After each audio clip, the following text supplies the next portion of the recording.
Bem-vindos de volta ao canal Relatos Obscuros. Existem histórias que ultrapassam o limite entre o imaginável e o real.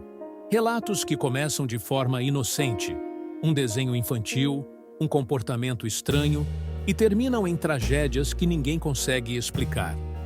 Hoje, você vai conhecer os casos mais perturbadores sobre crianças e seus desenhos.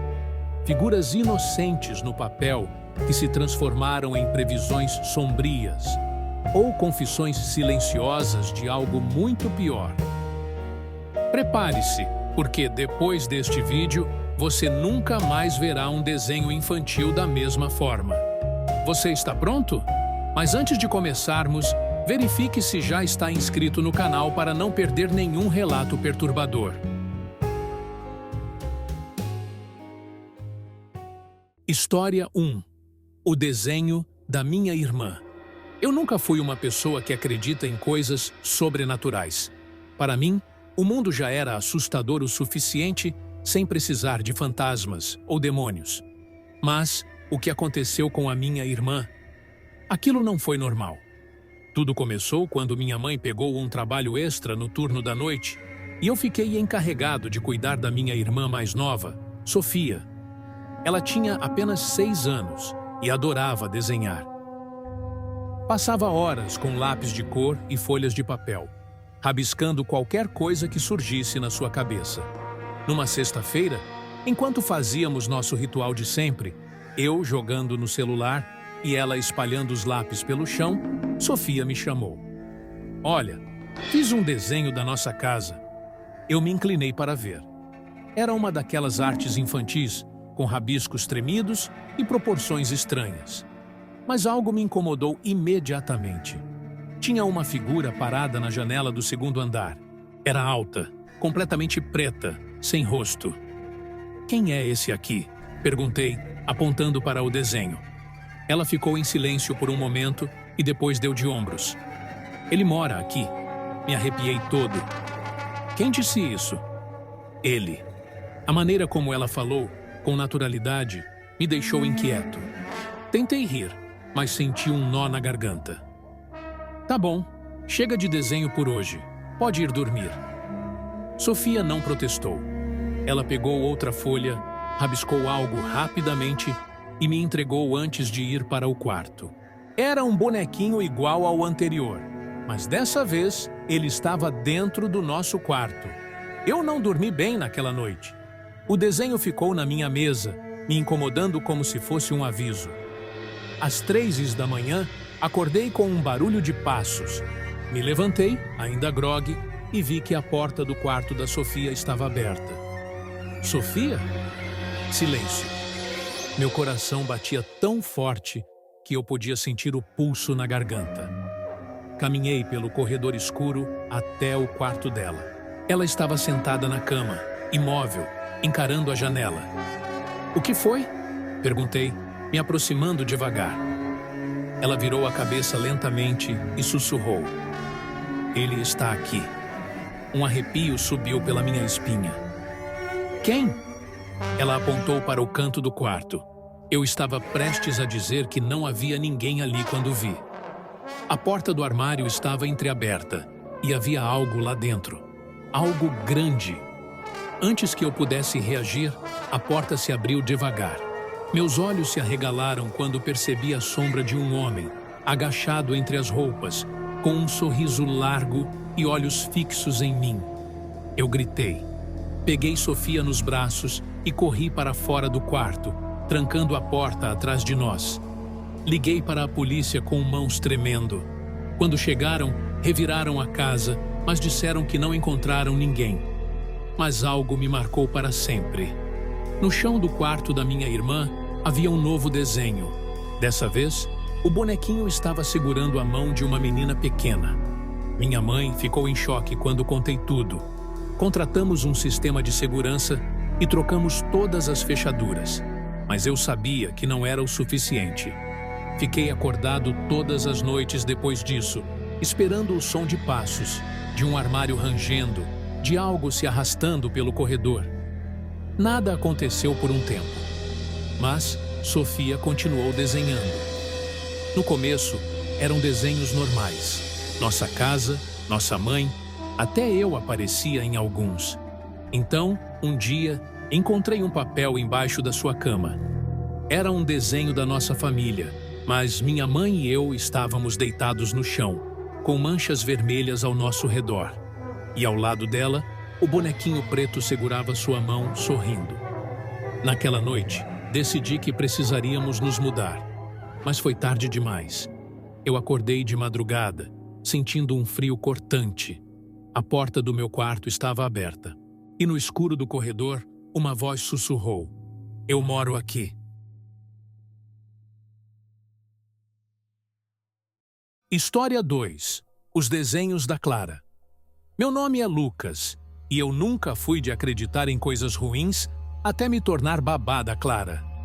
Eu estava no meu último ano do ensino médio e precisava de dinheiro. O trabalho parecia fácil. Tomar conta de uma garotinha de 8 anos enquanto seus pais saíam para eventos. Eles moravam em um bairro tranquilo. A casa era grande e Clara, à primeira vista, parecia uma criança comum.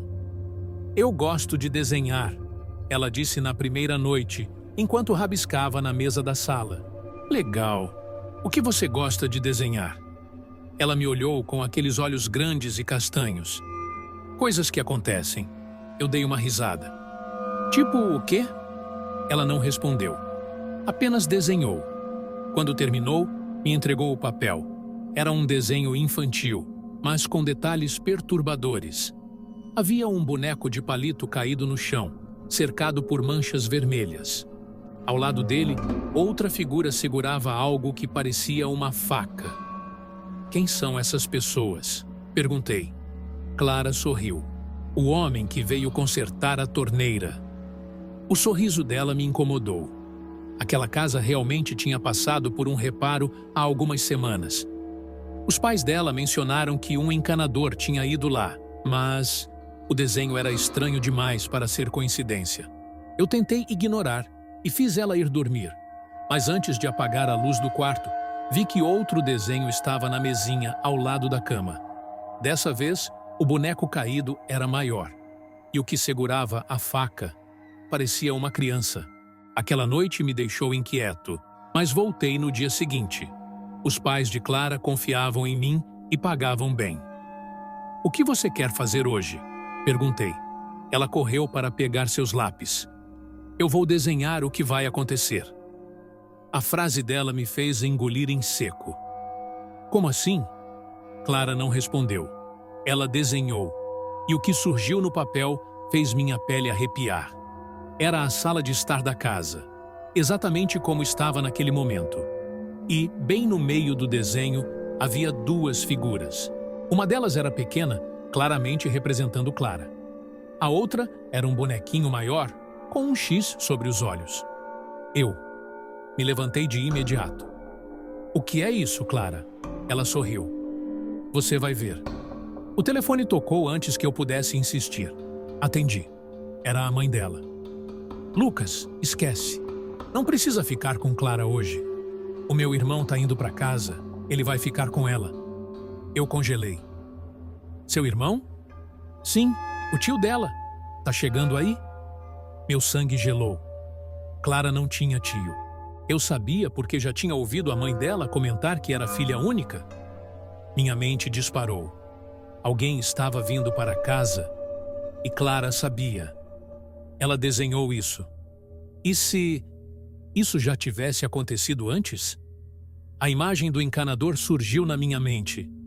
"Clara, o que aconteceu com aquele homem do seu desenho?" Ela me encarou. "Ele dormiu na casa, mas nunca mais acordou." Meu coração disparou. Eu corri até a porta da frente e chequei as trancas. No exato momento em que travei a última, a campainha tocou. Pelo olho mágico, vi um homem parado na varanda. Ele estava de costas, vestindo um casaco pesado. Ele tentou abrir a porta. A tranca segurou. Foi aí que Clara começou a rir baixinho. Eu olhei para ela, que já segurava um lápis na mão. "Agora você sabe." Ela sussurrou. E então rabiscou algo no papel. Uma nova figura, Um homem de capuz, já dentro da casa. O som de vidro quebrando no andar de cima me fez pular. Ele não estava na porta. Ele já tinha entrado. Eu não pensei. Peguei Clara pelo braço e corri para a cozinha. Tranquei a porta dos fundos, peguei uma faca e chamei a polícia. Clara apenas riu. Não adianta, ela disse. Meus olhos tremiam. O que você quer dizer com isso? Ela segurou um novo desenho. Era um rabisco de nós dois na cozinha. A faca que eu segurava estava no chão. E Clara estava sorrindo ao lado de um homem de capuz. Você desenhou isso antes? Perguntei, sentindo meu estômago revirar. Ela assentiu. Eu sempre sei. Os passos no andar de cima ficaram mais altos. A polícia chegou a tempo. Arrombaram a porta e encontraram um homem armado no corredor. Ele foi preso. Nunca souberam dizer como ele entrou, nem o que planejava fazer. Mas Clara sabia. E o pior? Na última vez em que a vi, enquanto seus pais agradeciam por eu ter salvado sua vida, ela me entregou um novo desenho. Era um bonequinho grande, sozinho, com um X sobre os olhos. E na última página, bem pequenininho, Clara tinha escrito algo. Acontece esta noite. Eu não esperei para descobrir. Saí daquela cidade naquela mesma noite. Mas até hoje, quando fecho os olhos, eu vejo o sorriso de Clara e me pergunto quantas vezes ela já desenhou a morte de alguém.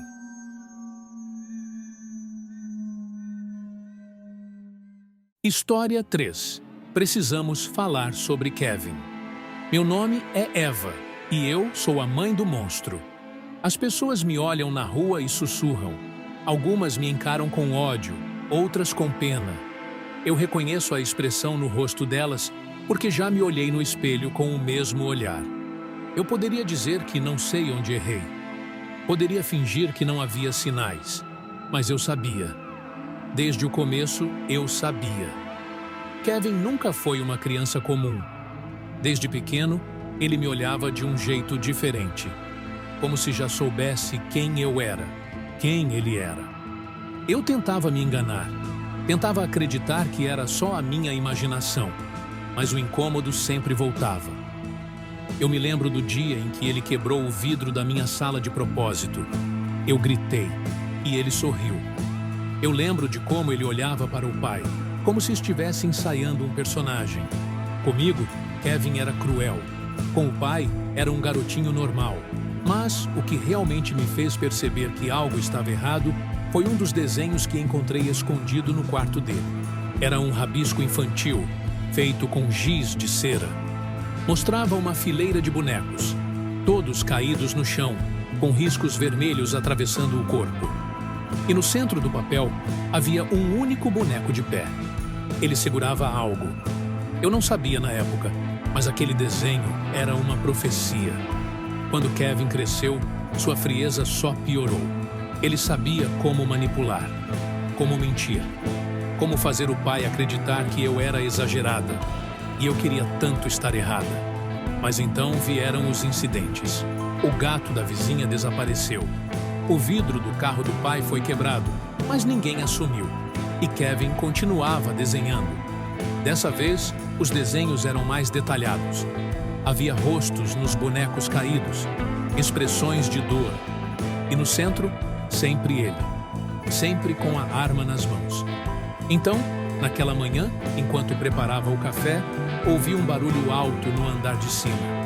Um som seco, um baque.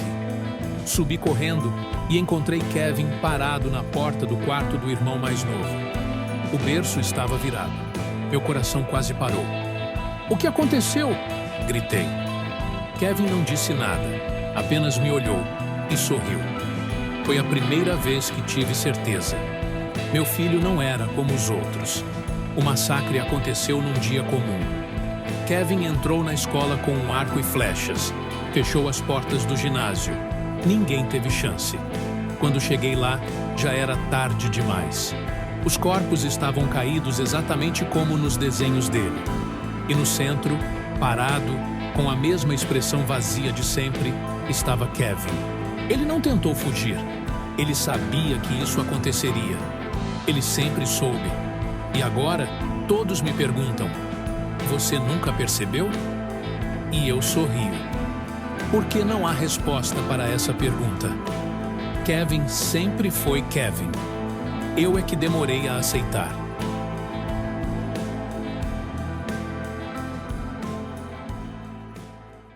Esses foram os relatos de hoje. Qual deles você achou mais bizarro? Deixe aqui nos comentários e diz pra gente se você sabe de alguma história assustadora sobre esse tema. Até o próximo vídeo!